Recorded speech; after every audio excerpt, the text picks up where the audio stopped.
কয়লা পাচার কাণ্ডে 9 ঘন্টা ইডির জিজ্ঞাসাবাদের পর চ্যালেঞ্জ ছুড়ে দিলেন অভিষেক বন্দ্যোপাধ্যায়। বিজেপিতে আরো ভাঙনের হুঙ্কার দিয়েছেন তিনি।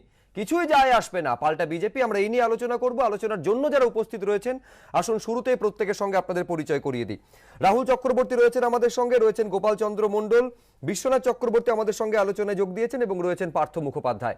আমি প্রত্যেকের কাছে আসবো, কিন্তু শুরুতেই আপনাদের দেখাবো এই 9 ঘন্টা ইডির জিজ্ঞাসাবাদের পর বাইরে বেরিয়ে এসে সাংবাদিকদের মুখোমুখি হয়ে একেবারে খোলা চ্যালেঞ্জ বিজেপির উদ্দেশ্যে ছুড়ে দিয়েছেন তৃণমূলের সর্বভারতীয় সাধারণ সম্পাদক। কি বলেছেন শুরুতেই দেখুন।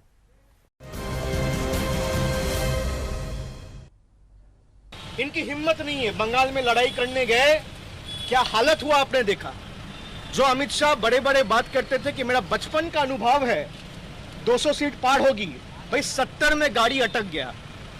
अभी मैं आपको अगर बताऊंगा 25 बीजेपी एमएलए लाइन पे है, हम ले नहीं रहे। और जिनको लगता है कि बीजेपी का एमएलए आ रहा है और चुनाव नहीं होगा, मैं आपको ये दिलाता हूं, आश्वासन दिलाता हूं, मैं पार्टी का जनरल सेक्रेटरी हूं। बीजेपी का जो चुनाव होगा, जरूरत पड़ेगा वो इस्तीफा दे के चुनाव लड़ेगा और जीत के आएगा। आपका हिम्मत है तो आप रोक लो। तृणमूल कांग्रेस हर वो राज्य में जाएगी जहां पे भाजपा है, और आने वाला दिनों में we will take the BJP head on and defeat them. उनको जो करना है वो कर ले। किसी भी माइका लाल का अगर हिम्मत है डरा धमका के तृणमूल कांग्रेस को रोके, तो उसको मैं चुनौती देके जाता हूं। आप ED, CBI, SFIO, income tax जो लगाना है लगा दो, हम झुकने वाले नहीं है, हम रुकने वाले नहीं है। গোপাল চন্দ্র মণ্ডলকে দিয়ে আলোচনা শুরু করব। গোপাল দা, শুধুমাত্র যে বিজেপির উদ্দেশ্যে খোলা চ্যালেঞ্জ ছুড়ে দিচ্ছেন অভিষেক বন্দ্যোপাধ্যায় তাই নয়, একেবারে লক্ষ্য স্থির করে দিচ্ছেন 2024-এ বিজেপিকে পরাজিত করবে এই তৃণমূল। দেখুন, 2024-এর লোকসভা নির্বাচনে কি হবে না হবে সে তখন দেখা যাবে, কিন্তু এই মুহূর্তে তিনি যে বিবৃতি দিচ্ছেন তার প্রেক্ষিতটা কি? তাকে ইডি ডেকেছে, একটা ম্যারাথন জেরা হয়েছে। ম্যারাথন জেরার পরে স্বাভাবিক কারণে মানসিকভাবে তিনি একটা বিপর্যস্ত অবস্থায় আছেন। তিনি কি বলছেন তিনি হয়তো নিজেও বুঝতে পারছেন না। তিনি বলছেন যে 25 জন এমএলএ এই মুহূর্তে পশ্চিমবঙ্গে রেডি আছেন, বিজেপি থেকে বেরিয়ে আসবেন, কিন্তু নিচ্ছেন না।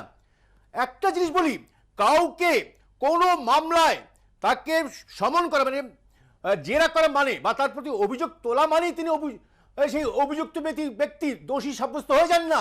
কিন্তু পাশাপাশি এটাও ঠিক, যে কোনো ব্যক্তি তিনি কিন্তু সন্দেহের ঊর্ধ্বে নন। এখানে একটা ইনভেস্টিগেশন চলছেন, যেটা আমাদের অভিষেক বাবু বারবার তিনি একটা শব্দ উচ্চারণ করছেন, যেটা বলতে চাইছেন প্রত্যক্ষ পরোক্ষভাবে যে কেন্দ্রে বিজেপি সরকার তার প্রতি একটা কোথায় চাপ সৃষ্টি করছে। কোনো পরোক্ষভাবে নয়, প্রত্যক্ষভাবেই বলছেন যে একেবারে এজেন্সিকে ব্যবহার করছে বিজেপি। বাংলায় তৃণমূলের সঙ্গে রাজনৈতিক লড়াইয়ে এটে উঠতে না পেরে ব্যবহার করছে এজেন্সিকে। এত চিৎকারচামি করে কি আছে? আপনি সম্পূর্ণভাবে ইনভেস্টিগেশন এজেন্সিকে সহযোগিতা করুন। আপনি এটা সহযোগিতা করুন। বিনয় মিশ্র কোথায় আছে? কোথায় বিনয় মিশ্র? গোপালদা হয়ে গেছে, গোপালদা বলি এবার একটু। আমার বক্তব্য হচ্ছে যে দেখো, আমি সেটা অবাক হয়ে যাই যে বিগত দিন ধরে 2014 এই সব আসার পর থেকে দেখেছি আমরা প্রত্যেকটা সাংবিধানিক প্রতিষ্ঠানকে কিভাবে এরা পরপর রাজনীতিকরণ করেছে, এবং অদ্ভুতভাবে একটা মানে নজওয়ান যাকে বলে, একদম যুবক ছেলে যে দাঁড়িয়ে রাজ্যে নেতৃত্ব দিচ্ছে, যে দাঁড়িয়ে সারা ভারতবর্ষে আগামী দিনের নেতৃত্ব দেবে, অভিষেক বন্দ্যোপাধ্যায় যে কারেজ নিয়ে, যে সাহস নিয়ে, যে বুকের পাটা নিয়ে দাঁড়িয়ে ওখানে চ্যালেঞ্জ করলেন, এটা কিন্তু সবচেয়ে বড় দৃষ্টান্তমূলক এবং এটা দেখার ব্যাপার আছে। দেখো, তুমি আজকের দিনে তুমি এই রাজ্যে দ্বারা মনে করেছিল বিজেপি যে পশ্চিমবঙ্গে তৃণমূলকে হারিয়ে নতুন করে স্বপ্ন দেখবে, এবং সেখানে অভিষেক বন্দ্যোপাধ্যায় একটা কথা আপনি বললেন না যে বিজেপি যেভাবে এই সংস্থাগুলো, তদন্তকারী সংস্থাগুলো রাজনীতিকরণ করেছে, ঠিক একই অভিযোগ শুভেন্দু অধিকারী বলছেন। কথাটা আমি শেষ করিনি। অভিষেক বন্দ্যোপাধ্যায় এখানে দাঁড়িয়ে যেভাবে পশ্চিমবঙ্গের বুকে সারা বিজেপিকে চ্যালেঞ্জ করেছিল যে যেখানে যা হয়ে থাক বাংলায় দাঁড়িয়ে আমরা এদের জয়রথকে শেষ করে দেব, মাঝখানে বলিনি। এবং অভিষেক বন্দ্যোপাধ্যায় সেই কথাটা অক্ষর অক্ষরে ফলে গেছে, এবং সেখানে প্রধানমন্ত্রী থেকে স্বরাষ্ট্রমন্ত্রী যাদের মুখ লাল হয়ে গেছে, রাহুল চুনকারে লেগেছে, এই তৃণমূল তারপরে অভিষেক বন্দ্যোপাধ্যায়ের বিরুদ্ধে ষড়যন্ত্র করে, চক্রান্ত করে, 2020 সালে যেভাবে একজন কে জয়েন করেছিলেন? একটি কে বাচ্চা জয়েন ছেলেকে যেভাবে ম্যানেজ করে চক্রান্ত করছে, বাংলার মানুষ কেন আগামী দিনে ভারতবর্ষের মানুষ এটাকে ক্ষমা করবে না? যেভাবে দাঁড়িয়ে একজন একটা young blood যেখানে দাঁড়িয়ে ভারতবর্ষের মানুষ তাকে দেখছে, অভিষেকের লড়াইকে, এটাকে কেউ ক্ষমা করবে না। বেশ, এবং আমি আমাদের এখানে সবার দর্শকদের মধ্যে একবার শোনাতে চাইবো এই 9 ঘন্টার দীর্ঘ এনফোর্সমেন্ট ডিরেক্টরেটের জিজ্ঞাসাবাদের পর যেভাবে সাংবাদিকদের মুখোমুখি হয়ে একেবারে বিজেপির উদ্দেশ্যে খোলা চ্যালেঞ্জ ছুড়ে দিয়েছেন অভিষেক বন্দ্যোপাধ্যায়, পাল্টা জবাব বিজেপির তরফেও এসেছে। শ্রমিক ভট্টাচার্য কি বললেন দেখুন। এগুলো রাজনীতির ভাষা নয়, বাংলার সংস্কৃতিও নয়। যিনি বলছেন উনি একজন সাংসদ, ওনার থেকে সমাজ আর রাজনীতি এ ধরনের ভাষা প্রত্যাশাও করেন। তাই এর উত্তর দেওয়া সম্ভব নয়। সমস্ত প্রশ্নের উত্তরও আমাদের কাছে নেই। কোনো ব্যাপারে তারা অখুশি হলে আদালতের দরজা খোলা আছে, সেখানে চলে যেতে পারে, নিশ্চয়ই ন্যায় বিচার পাবে। হ্যাঁ, শ্রমিকবাবুকে মনে করে দিতে চাই, রাজনৈতিক ভাষা কি দিদি ও দিদি, এখানে দাঁড়িয়ে বারোটা পড়ার এটা কি ভাষা ছিল? আর সেটা বাংলার মানুষ উত্তর দিয়েছে। গোপাল বাবু ভুলে যাচ্ছেন, নির্বাচনে জেতা মানে কিন্তু ধরে আপনাদের আমি আরেকটু বৃহত্তর দৃষ্টিকোণে বিশ্বনাথ চক্রবর্তীর কাছে আসতে চাইছি। বিশ্বনাথ, আপনি দেখুন এই যখন ইডির জিজ্ঞাসাবাদের মুখোমুখি হচ্ছেন তখন ঠিক যতটা সপ্রতিভ অভিষেক বন্দ্যোপাধ্যায় বেরোনোর পর এই 9 ঘন্টা জিজ্ঞাসাবাদের পরে ততটা সপ্রতিভ বলা যেতে পারে আরো বেশি ক্ষুরোধার। আপনার কি মনে হয় ঠিক কি বার্তা অভিষেক বন্দ্যোপাধ্যায় দিতে চাইলেন? দেখো, খুব পরিষ্কার করে আমি সুব্রজ্যোতি আমি বলতে চাই যে 9 ঘন্টা ইডির জেরা, এর আগে যাদের 6 ঘন্টা 7 ঘন্টা 8 ঘন্টা হয়েছে তাদেরকে আমি দেখেছি সিজিও কমপ্লেক্স থেকে বিধ্বস্ত হয়ে বেরোতে, কার্যত কথা না বলে তারা চলে যেতেন।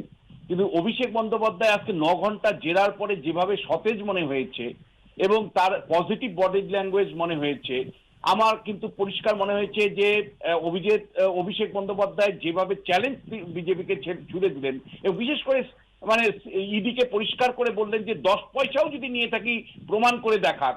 এখন কিন্তু ইডির কাছে বড় চ্যালেঞ্জ হয়ে দাঁড়ালো যে অভিষেক বন্দ্যোপাধ্যায় ইডির অফিসের সামনে দাঁড়িয়ে চ্যালেঞ্জ ছুটছে যে আমি 10 পয়সা নিয়ে যদি থাকি আমাকে প্রমাণ দাও, তাহলে প্রমাণ করতে হবে।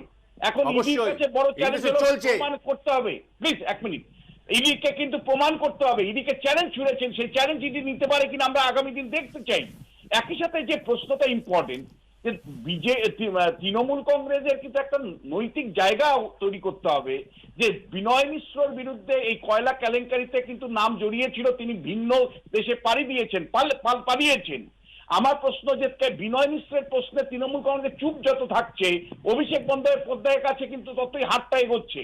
আমি প্রশ্ন হচ্ছে যে অভিষেক বন্দ্যোপাধ্যায়কে কিন্তু খুব পরিষ্কার, আরো বেশি পরিষ্কার হওয়া দরকার যে ভাই বিনয় মিশ্রর প্রশ্নে তৃণমূল কংগ্রেসের অবস্থানটা কি, কেন তারা বিনয় মিশ্রের ব্যাপারে রাহুল চক্রবর্তী। না, আমাদের কোনো আপত্তি নেই। বিশ্বনাথ যারা বলছেন আইনের পথে চলবে, আইন তার ব্যবস্থা নেবে, যদি কেউ দোষী হয়ে থাকে তার ডেফিনেটলি ব্যবস্থা হবে। অভিষেক বন্দ্যোপাধ্যায় যে চ্যালেঞ্জটা করছেন সরাসরি, যদি 1 পয়সাও নিয়ে থাকে তার বিরুদ্ধে প্রমাণ করুক। দিলীপ বাবুরা বলছেন নির্দোষ প্রমাণ করবে কি? অভিষেক বন্দ্যোপাধ্যায় যে কারেজ নিয়ে বলছেন তাতেই বোঝা যাচ্ছে যে সবটাই সাজানো, সবটাই গোটা। কারণ অভিষেক বন্দ্যোপাধ্যায় সরাসরি চ্যালেঞ্জ করছেন, সেই চ্যালেঞ্জ ক্ষমতা থাকলে এটি গ্রহণ করুক। বিশ্বনাথ চক্রবর্তী বলছেন কিছু বলতে চাইছেন বিশ্বনাথ। আমি আসলে যেটা আমি যে জায়গাটা বলতে চাইছি যে আজকে অভিষেক বন্দ্যোপাধ্যায়কে এই বিড়ম্বনায় আমরা তো দেখলাম তিনি খোলা চ্যালেঞ্জ করলেন এবং 9 ঘন্টার পরে ওনার যে পজিটিভ বডি ল্যাঙ্গুয়েজ দেখেছি, আমি বলছি তৃণমূলের কোনো নেতা জেরার পরে এত পজিটিভ ল্যাঙ্গুয়েজ দেখাতে পারেনি। এরপরে যে প্রশ্নটা থেকে যায় যে তাহলে অভিষেক বন্দ্যোপাধ্যায়ের প্রতি মিনিমাম সন্দেহ কোথার থেকে আসছে বিনয় মিশ্রর থেকে। না, বিশ্বনাথ দা, অভিষেক বন্দ্যোপাধ্যায়ের বিরুদ্ধে সন্দেহ নেই, সন্দেহ করানো হচ্ছে, এটাকে জোর করে চক্রান্ত করা হচ্ছে। ঘনিষ্ঠ প্রধানমন্ত্রী, স্বরাষ্ট্রমন্ত্রী বাংলায় যেভাবে সে মুখ পুড়েছে এবং একটি বাচ্চা ছেলের কাছে এসে যেভাবে মুখ পোড়াতে হচ্ছে, আজকে তার বিরুদ্ধে দাঁড়িয়ে এই ষড়যন্ত্র সাজিয়ে প্রতিহিংসামূলক আচরণ করছে ভারতীয় জনতা পার্টি এবং তার সংস্থাগুলো। সেখানে আমাদের প্রতিবাদ। রাহুল, এক মিনিট, এটা কিন্তু বিতর্কের বিষয় না। বিনয় মিশ্র তোমার যুব তৃণমূলের সভাপতি, এই সম্পাদক ছিলেন, তিনি একটা ভিন্ন দেশে পালিয়ে বেরিয়ে বেড়াচ্ছেন। কেন তৃণমূল কংগ্রেস বিনয় মিশ্রের ব্যাপারে silent? কেন্দ্রীয় সরকার ব্যবস্থা নিক না, যদি কেউ দোষী হয়ে থাকে অবশ্যই নেবে। প্রমাণ করুক, অবশ্যই নেবে। যদিও দোষী হয়ে থাকে প্রমাণ করুক না। অভিষেক বন্দ্যোপাধ্যায় যখন ইডিকে চ্যালেঞ্জ করছে, একই সাথে প্রশ্ন হচ্ছে যে নীরব কেন তৃণমূল কংগ্রেস বিনয় মিশ্রের প্রশ্নে? আরে এই প্রশ্নটা সে তো আসছে। শুধু তাই আইন নয়। আইনের পথে চলুক না, তৃণমূল কেউ বাধা দিচ্ছে না। বিদেশে পালিয়ে গেছে আজকে। আইনের পথে চলুক, কেউ বাধা দিচ্ছে না, কেউ বাধা দেওয়ার না, না, প্রশ্ন না। নেই। তৃণমূল কংগ্রেস আমরা কি ধারণা করি আইনে ED চলবে বেআইনি না। কাজ করছে? এবং আইনের পথে চলছে বলে অভিষেক ED কি বেআইনি কাজ করছে? কোঅপারেট করেছে এবং গিয়ে 9 ঘন্টা তার উত্তর দিয়েছেন। এটা অভিষেক বন্দ্যোপাধ্যায় পুরোপুরি সহযোগিতা করেছে, এটা বুঝতে হবে। তৃণমূল কংগ্রেসের কোনো এখানে অবশ্যই ইন্টেনশন নেই। কিন্তু তৃণমূল কংগ্রেস কি করে অস্বীকার করে তার যুব সম্পাদককে, যার বিরুদ্ধে অভিযোগ আছে, কথাবার্তা যে তদন্তে আমরা তো সহযোগিতা না বলছি, করতে যদি পালিয়ে ক্ষমতা বেড়াচ্ছে, থাকে, যদি তার প্রমাণ সম্পর্কে থাকে, প্রমাণ করুক না, প্রমাণ করুক না, তাদের প্রবলেমটা কোথায়? জোর করে চাপিয়ে দিলে হবে না কিছু।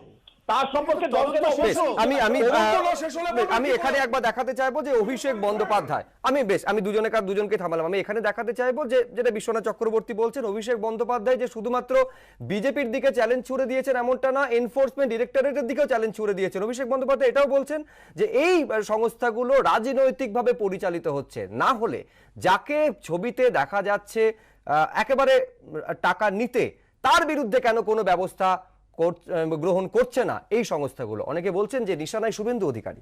কি বলেছেন অভিষেক বন্দ্যোপাধ্যায় দেখাবো, দেখাতে বিরতি, তারপরে ফিরে আসছি আলোচনায়।